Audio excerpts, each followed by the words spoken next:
बिल्ली और भेड़िया। प्यारे बच्चों, एक दफा का जिक्र है कि एक घने जंगल में एक छोटी सी बिल्ली दरिया के किनारे रहती थी।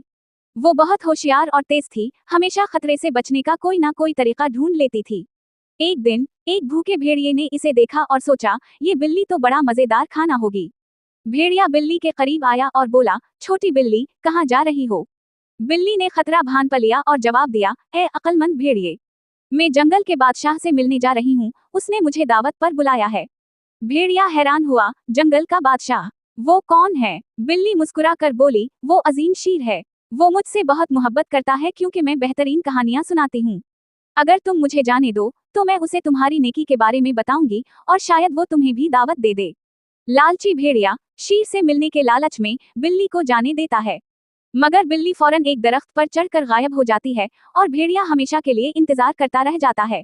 सबक: अकल से ताकत को शिकस्त दी जा सकती है। अगर आपको कहानी पसंद आई है तो चैनल को लाइक करें और सब्सक्राइब करें।